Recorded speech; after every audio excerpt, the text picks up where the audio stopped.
नमस्कार। हर संदेश में आपका स्वागत है। मैं विनय जोशी। 5 राज्यों के चुनाव परिणाम आ गए। अधिकांश एग्जिट पोल की हवा निकल गई और सारे नेताओं ने अपनी थकान निकाल ली। हर संदेश का जो आकलन था चुनाव को लेकर, उसकी लोगों ने बहुत तारीफ की। कई लोगों ने मुझे भी फोन किया। उस सबके लिए सबका धन्यवाद। हर एक्शन का रिएक्शन होता है और हर कर्म का एक फल होता है। चुनाव परिणाम आ चुके, सरकारों का गठन होना बाकी है। वो पार्टियों का काम है, वो पार्टी अपने स्तर पर करेगी। लेकिन इन 5 राज्यों के चुनाव ने देश को क्या दिया, नेताओं को क्या दिया और भारत के लिए क्या उपलब्धि रही, इसको लेकर चर्चा करते हैं।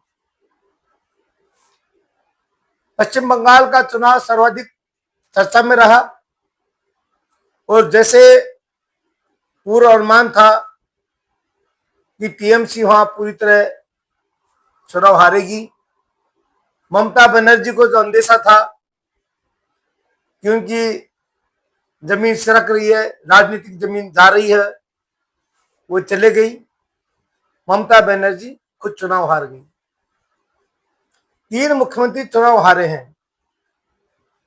पश्चिम बंगाल के मुख्यमंत्री, केरल के मुख्यमंत्री और तमिलनाडु के मुख्यमंत्री। जीते कौन है? जहां एनडीए की और भारतीय जनता पार्टी की जिन राज्यों में सरकार थी। आसाम के मुख्यमंत्री चुनाव जीते और पुडुचेरी के मुख्यमंत्री चुनाव जीते हैं। 3 हारे और 2 जीते। 5 राज्यों के चुनाव की अगर बात करें तो जब भारतीय जनता पार्टी की और एनडीए की सरकार थी वो तो रिपीट हुई है। पश्चिम बंगाल में, तमिलनाडु में और केरल में सरकारें बदली है। सरकारें जो बदली है उसने सरकार ही नहीं बदली, वहां के लोगों ने देश के प्रति, संविधान के प्रति और लोकतंत्र के प्रति आस्था भी बदली है। जिन लोगों का अविश्वास था हमारी चुनाव प्रणाली को लेकर, चुनाव प्रक्रिया को लेकर, वो सब धराशायी हो गई है। क्योंकि तमिलनाडु में डीएमके का शासन समाप्त हो गया। चाहे डीएमके हो चाहे एआईडीएमके हो, वह डीएमके का नाम अब करीब 60 साल बाद में खत्म हो गया। केरलम से लेफ्ट का नाम मिट गया। पूरे भारत में अब लेफ्ट की कोई सरकार नहीं बची है, कम्युनिस्टों की कोई सरकार नहीं रही है। वहां पर कांग्रेस ने विजय हासिल की है। तो कांग्रेस जो कहती थी कि ये मोदी का चुनाव आयोग है, मोदी अपने हिसाब से काम करते हैं, मोदी एसआईआर करा के गड़बड़ करते हैं, वो सब खत्म। ईवीएम मशीन बढ़िया हो गई, एकदम शानदार हो गई। ऐसे तमिलनाडु के अंदर विजय ने नई पार्टी बनाई, केवीके, टीवीके और टीवीके बनाकर उन्होंने पहली बार में सफलता हासिल कर ली। अब वहां होड़ लग रही है समर्थन देने वालों की तमिलनाडु में कि हमारा, कांग्रेस कहती है हमारा समर्थन ले लो, बीजेपी कहती है हमारा समर्थन ले लो और सरकार बनाओ, क्योंकि सबको सरकार में शामिल होना। पश्चिम बंगाल में, तमिलनाडु, पश्चिम बंगाल में जो टीएमसी का हुआ वो तो टीएमसी ने ही नहीं सोचा था। हालांकि जो लोग बाहर से देख रहे थे उनको सब चीज समझ में आ रही थी कि टीएमसी जाने वाली है। लेकिन भारत को जो मिला, देशवासियों को क्या मिला? देशवासियों को मिला, अगर कोई नेता अहंकार में है या सांप्रदायिकता फैलाता है या एक धर्म के आधार पर या एक जाति के आधार पर अपने आप को सुरक्षित महसूस करता है, या जिस राज्य में भ्रष्टाचार हो, गुंडागिर्दी हो, और वो उसको अपनी बैसाखी मानता हो तो वो सब धराशायी हो गए, सब लोग चुनाव हार गए। अब क्या चाहिए लोगों को? विकास चाहिए, सकारात्मक बात चाहिए और लोकतंत्र पर भरोसा चाहिए। जैसे जैसे लोकतंत्र में भरोसा बढ़ेगा वैसे वैसे लोग अधिक संख्या में वोट देंगे। ऐसा यार तो होना जरूरी भी था। जो लोग मर गए, जो लोग जगह छोड़ गए या जिनके एक से अधिक जगह नाम है, उनके नाम तो हटने भी चाहिए। तो ये तो कोई बुरी बात है भी नहीं। अब ठीक है, लोगों को बरगलाने की कोशिश की नेताओं ने, चाहे वह किसी भी पार्टी का नेता हो, तो उनको ये मान लेना चाहिए अब भारतीय बरगला में नहीं आते, भ्रम में नहीं फैलते। उनका भ्रम जाल अब आम जनता पर नहीं चलता, बल्कि आम जनता, आम वोटर अब नेताओं को औकात दिखाने लगे। ममता बनर्जी ये मान चुकी थी, मैं कहूंगा जो होगा, मैं चाहूंगी जो होगा। स्टालिन ये मान चुके थे, केरल के मुख्यमंत्री ये मान चुके थे कि सरकारें हमारे हाथ में रहेगी, जनता को हम घुमाते हैं। अरे भैया, तुम्हारी गलतफहमी है। ये देश के पढ़े लिखे लोग हैं, इनके पास हजारों लाखों करोड़ों आंखें हैं, हजारों लाखों करोड़ कान हैं। तुम इनसे नहीं जीत सकते। तुमने अगर अच्छा काम किया है तो तुम्हें वापस गद्दी पे बिठा देंगे, जैसे आसाम में और पुडुचेरी में बिठाया है। अगर आप गलत काम करोगे तो आपको फिर नीचे पटकने में भी समय नहीं लगता।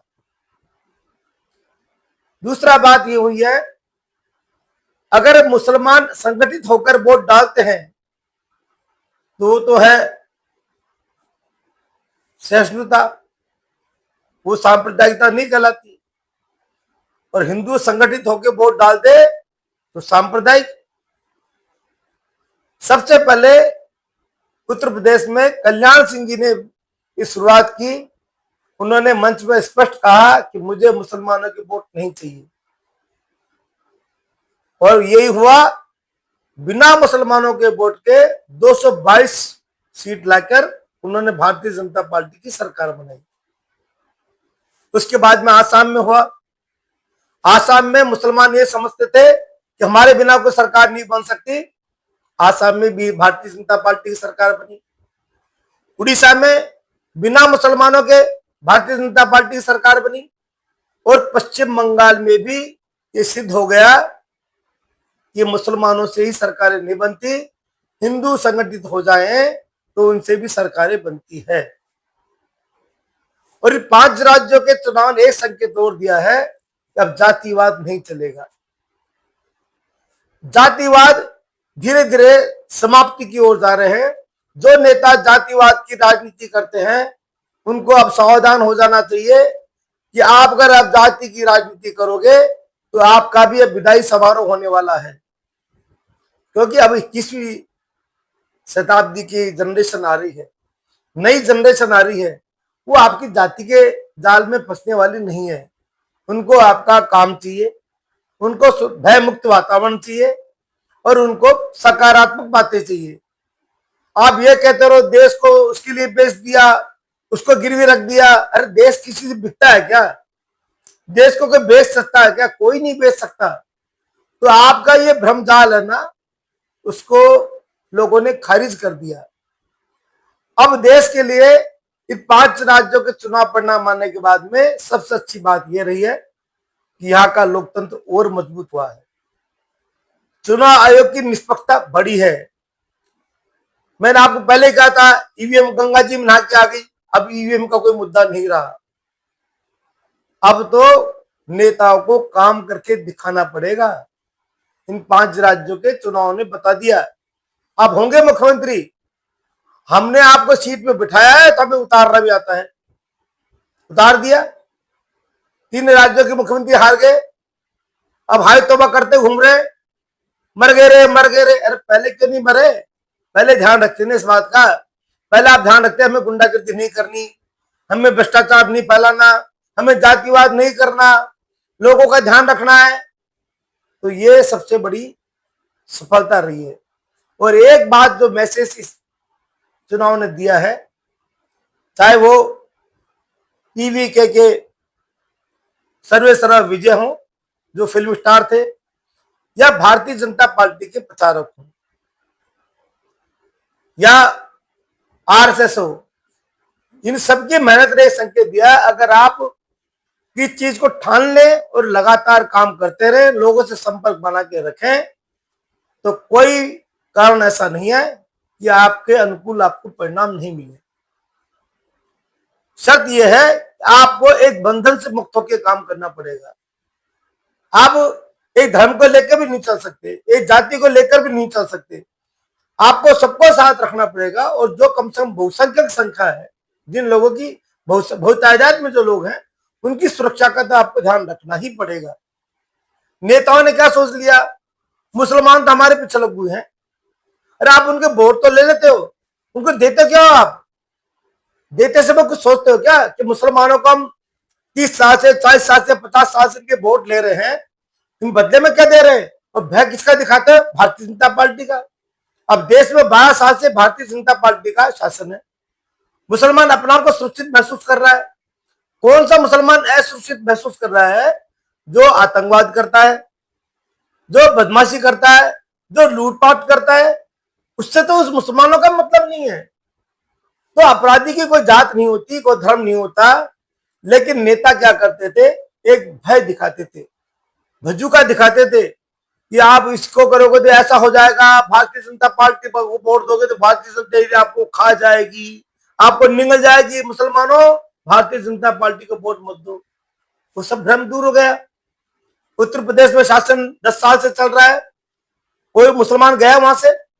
राजस्थान में भारतीय जनता पार्टी का शासन, 22 राज्यों में एनडीए का और भारतीय जनता पार्टी का शासन हो गया। क्या उन राज्यों में मुसलमान परेशान है? सबको समान रूप से विकास का काम अगर दिया जाए तो कोई भी लोग इस भ्रम में नहीं आते। अब विपक्ष को भी सोचना चाहिए कि हमें इस भ्रम की माया जाल से बाहर निकलकर सकारात्मक रूप से जनता के हितों के मुद्दों को उठाकर आप जनता में आइए। और लास्ट बात यह है, इस 5 राज्यों के चुनाव ने, मैंने आपको जो पहले भी कहा था कि अब इंडिया गठबंधन नाम का जो कोई समूह था वो अब धीरे धीरे मृत प्राय हो जाएगा, क्योंकि आपस में इनके स्वार्थ टकरा रहे हैं। अब अग्नि परीक्षा इसकी होगी 2027 के अप्रैल मई में उत्तर प्रदेश के अंदर। उत्तर प्रदेश में ये जो मुख्यमंत्री हैं योगी आदित्यनाथ, उन्होंने पश्चिम बंगाल में जितने विधानसभा सीटों पर प्रचार किया उन सबको जीता। 40 की 40 विधानसभा क्षेत्र उन्होंने जीतने में हासिल की। उनका परिणाम 100% रहा है। उनकी पैठ बनी है उत्तर प्रदेश में कि शांति अमन के लिए योगी आदित्यनाथ एकदम फिट है, बाबा एकदम फिट है। तो वहां चाहे मुसलमान हो, चाहे हिंदू हो, चाहे किसी भी जाति के हो, वो सब ये बात चाहते हैं पहले अमन और चैन। सारी बातें सबको बाद में चाहिए, पहले उनको अमन और चैन चाहिए। तो अब पार्टियों को, वह समाजवादी पार्टी को, कांग्रेस को और बहुजन समाज पार्टी को ये मानना चाहिए कि हम अमन चैन का जब तक दूसरा तोड़ नहीं देंगे आप कि इससे ज्यादा अमन चैन हम लाएंगे, तब तक लोग आपके साथ लगने वाले नहीं है। और इस बात को इन 5 राज्यों के चुनाव ने बता दिया। भ्रष्टाचार, भय, आतंकवाद और गुंडागर्दी करने वाले नेताओं को और पार्टियों को सबक लगाने में, सिखाने में जनता 2 मिनट भी नहीं लगाती। धन्यवाद।